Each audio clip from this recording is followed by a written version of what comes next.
A phone call shatters the quiet of your evening. A voice, firm and unfamiliar, claims you owe money. An official-looking letter arrives, filled with bold lettering and urgent demands. Your heart may race. Your mind may jump to the worst possible conclusions. In that moment of pressure and uncertainty, it is critical to remember one simple, powerful rule. Do not admit the debt yet. This is not about avoidance or dishonesty. It is about exercising a fundamental right that protects you from potential errors, from unfair tactics, and from paying a debt that may not even be yours to begin with. The single biggest mistake a person can make when confronted by a debt collector is to admit the debt prematurely. It can happen in a split second with a simple phrase like, "Yes, I know I owe that I am trying to find a way to pay it." However, in the context of debt collection, that small admission can have significant and damaging consequences. It can inadvertently reset the clock on an old debt, transform a weak claim into a strong one, and give the collector immense leverage over you for months or even years to come. When you verbally or in writing acknowledge that a debt is yours, you can potentially restart the statute of limitations. Every state has a statute of limitations, a legal time limit for how long a creditor or collector can sue you to collect a debt. For many debts, this period is between 3 and 6 years.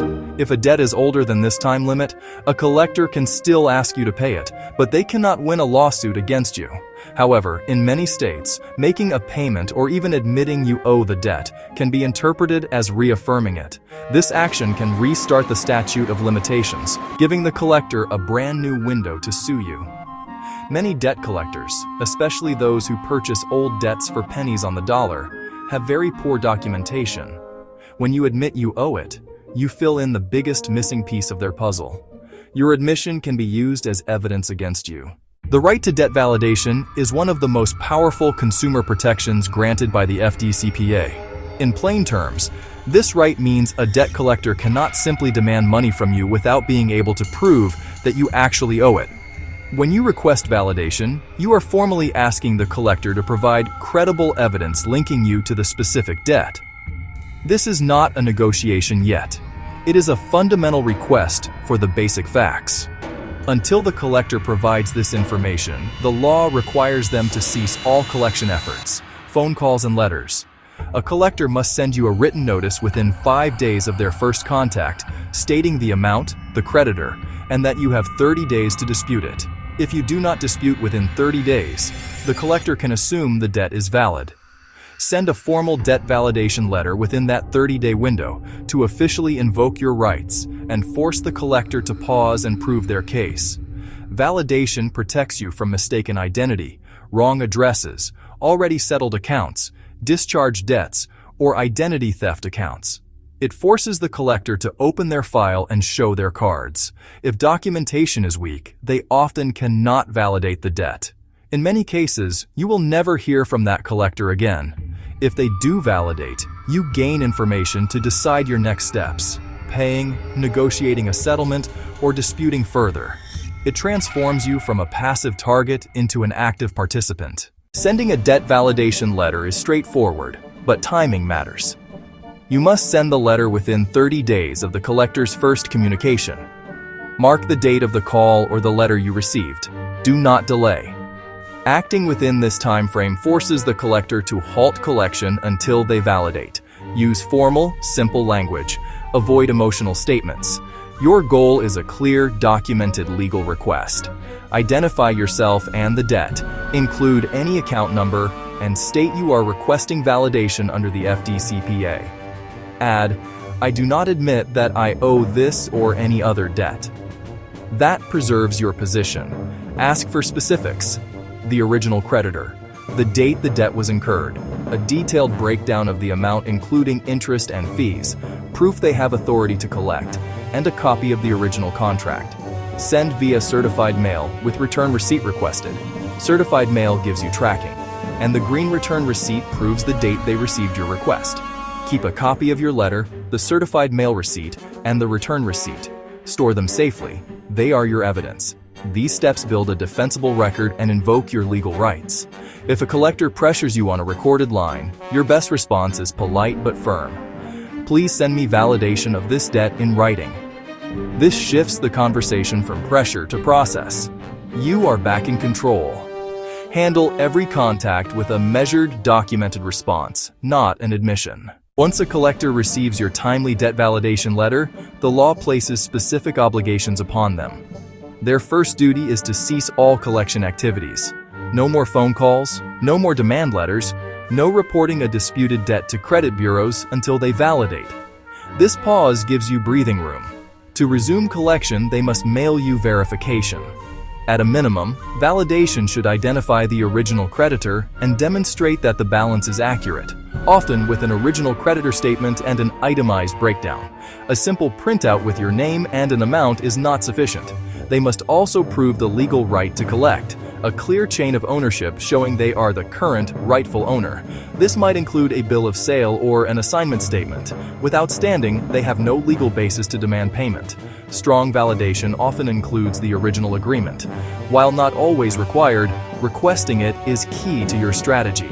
If their documentation is flimsy, incomplete, or unconvincing, continue to challenge. You are building a strong defense. The burden of proof stays where it belongs, on the collector. Zombie debt is an industry term for old debts that are near or past the statute of limitations, often sold for fractions of a penny on the dollar to specialized agencies who try to bring them back to life. Their model relies on pressuring or tricking consumers into making a small payment or admitting they owe. Either action can revive the debt, restarting the statute of limitations and making it enforceable again. Red flags. Very old accounts, 7, 10, or more years.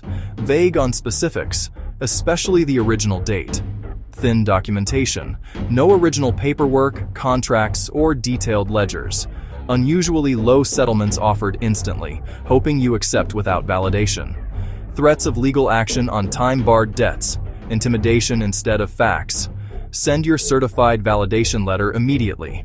Add that you believe the debt is past the statute of limitations and that any lawsuit will be met with a vigorous legal defense. Most zombie collectors cannot validate. In most cases, they will close the file and move on. Knowledge and timing dismantle intimidation. A concise, professional letter is most effective. Adapt this sample to your situation and replace bracketed fields.